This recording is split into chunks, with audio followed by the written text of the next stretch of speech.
You can leave a perfectly pleasant conversation with someone you like and still feel the small disappointment underneath it. You talked, you laughed, you said you would see each other next time, and somehow nothing moved 1 inch closer to friendship. That is not a personality failure, it is a missing next step. The strange thing is that nothing went wrong. There was no awkward silence, no rejection, no coldness, no signal that the other person disliked you. They may even have seemed genuinely pleased to see you. And still, when you get into the car or walk home or close the door behind you, you can feel the truth of it. You are familiar now, but not really closer. The ache is not that you have no one to talk to. It is that the talking keeps stopping at the same level. That is the part most advice skips. It tells you to be more open or to be more vulnerable or to spend more time together. But the line between acquaintance and friend is usually not crossed by one dramatic confession. It is crossed by a small change in the conversation, then another, then another.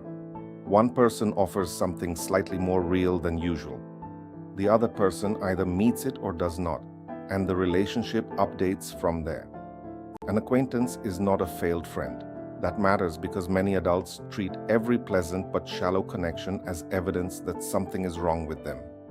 It is not wrong to have people you recognize. It is not wrong to have warm conversations that never become intimate. Those ties can make a place feel less anonymous. They can make a class, a walking group, a cafe, a choir, or a volunteer shift feel more human. But if your life is full of people you are happy to see and almost none of them know you beyond the usual updates, there is a specific frustration inside that. You are socially present but not deeply known. This episode is about the crossing, not the whole friendship, not the first hello, and not the final close bond. The crossing, the moment when the conversation stops circling the safe track and gently tests whether there is more room. The skill is not courage. Courage is too large a word for what usually happens. The better word is calibration. Calibration means knowing how to offer one honest sentence more than the conversation normally contains. Then you pause. You notice whether the other person also moves one sentence closer. If they do, you have something to build on. If they do not, you have information without having handed over too much. That is why this is a mechanism problem, not a personality problem. There is a useful old idea in relationship research from Erwin Altman and Dalmas Taylor, published in 1973. They described relationship development through breadth and depth. Breadth means the range of things two people can talk about. Depth means how personally meaningful those things become. An acquaintance conversation can have some breadth. You might know where someone lives, what they do on Tuesdays, the name of their dog, what they think of the parking, and whether they prefer coffee or tea. But the depth may still be very shallow. The conversation is friendly, but it does not yet carry much of the person. That is why you can know many details about someone and still not feel close to them. Friendship usually needs the conversation to widen and deepen. Not all at once, not everywhere. Just enough for both people to begin feeling that more of the real person is allowed into the exchange. The important word is both.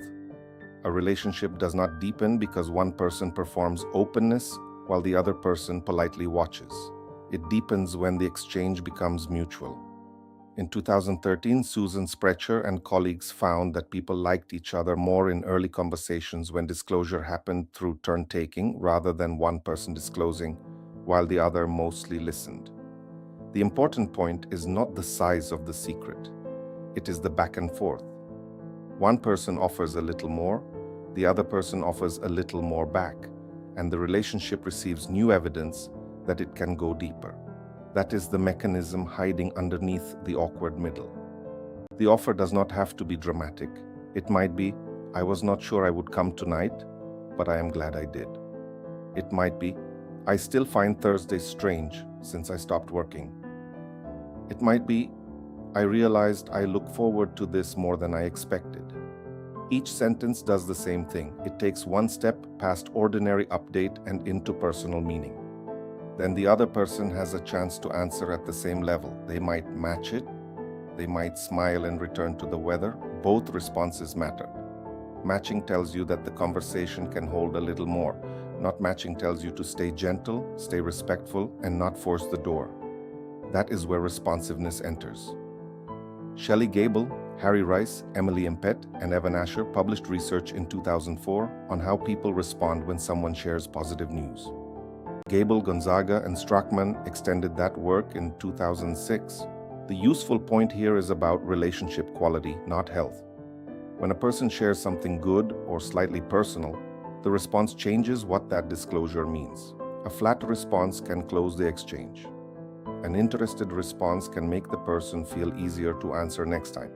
And in 1983, Lynn Miller, John Berg, and Richard Archer studied behaviors that make other people more willing to disclose. The practical lesson is not that some people have a special trait. It is that some behaviors make the other person feel easier to answer. Attention does that. Warm curiosity does that.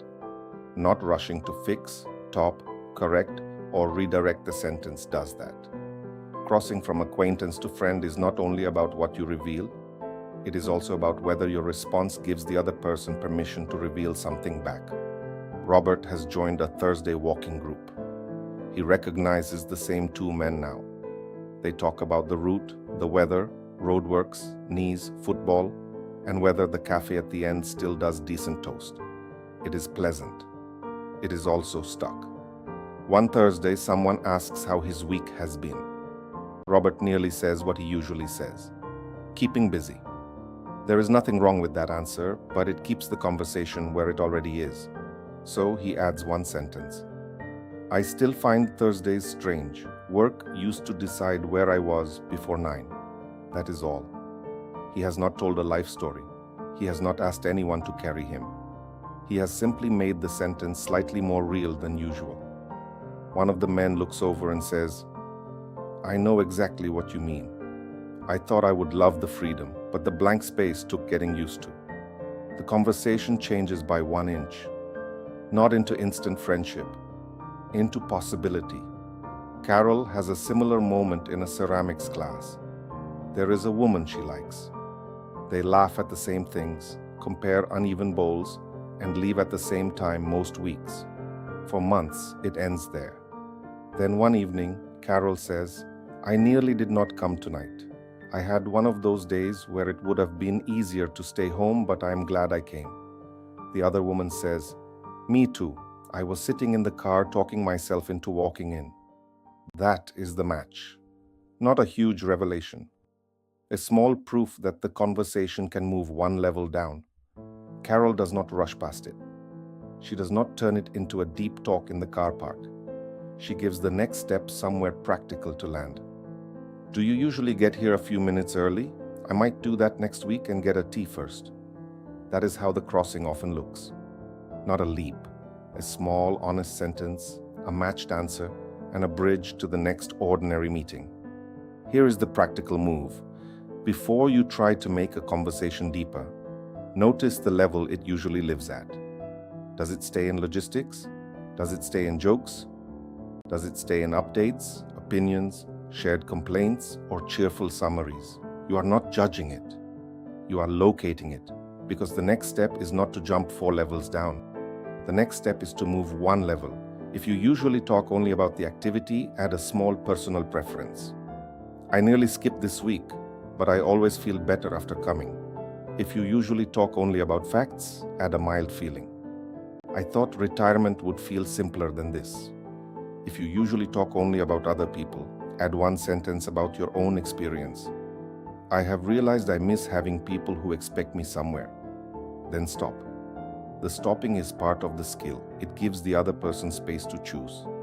If they match, you can continue gently. If they do not, you can return to the ordinary conversation without making either person feel trapped. Calibration protects both people. It protects you from oversharing with someone who has not shown readiness. It protects them from being handed a level of intimacy they did not invite. And it protects the relationship from being forced to become more than it has earned. This is also where your listening matters. When the other person offers a small, real sentence, try not to flatten it. Do not rush to advice. Do not compete with a bigger story. Do not turn it immediately back to yourself. Let the sentence breathe. You might answer, that makes sense. You might ask, what has that been like? You might say, I am glad you came. Those are small responses. but they change the social temperature. They tell the other person that the more real version of the conversation did not make you retreat. From there, the next step can be beautifully ordinary. Arrive 10 minutes early, walk the same route again, ask whether they are coming next week, suggest tea after the class, send the article you mentioned, remember the thing they said, and ask about it later. Friendship often grows through these tiny continuities. The personal sentence opens the door. The practical bridge gives both people a reason to walk through it again. Calibration can sound cautious, as if the goal is to avoid risk. But calibration is not cowardice. Calibration is respect. It respects the other person's pace. It respects your own dignity. It respects the fact that closeness has to be answered, not demanded. The point is not to force closeness. The point is to offer the relationship a small test it can answer. That answer might be yes. It might be not yet. It might be not with this person, or not in this setting, or not in this season of their life. None of those answers means you were foolish to try. It means you gathered information at the right scale. A friendship often begins when one person makes the next honest sentence possible. That sentence may be modest. It may be almost invisible from the outside, but inside the relationship, it changes something. It says, "There is a little more of me here, if there is room." And if the other person answers with a little more of themselves, the line has moved. Not all the way, just enough. You do not have to turn every acquaintance into a friend. You do not have to make every pleasant conversation carry more weight than it wants to carry. Some people are meant to remain familiar, kind, and light. That is not a failure. But when there is someone you like, someone whose company leaves you thinking, "I wish this moved a little further," the next step may be smaller than you think. Not a confession, not a speech, not a demand that the relationship become important immediately. One sentence more real than usual. One pause. One careful notice of what comes back. That is how an acquaintance is sometimes given the chance to become a friend. If this is the kind of question you want to keep thinking about carefully, the Connection Letter is a free weekly research digest I send every Saturday. One finding, one thing to try, one question. The link is in the description. For now, ask yourself this. Who is one familiar person you could offer one slightly more honest sentence to this week, and what would be a small enough sentence for the relationship to answer?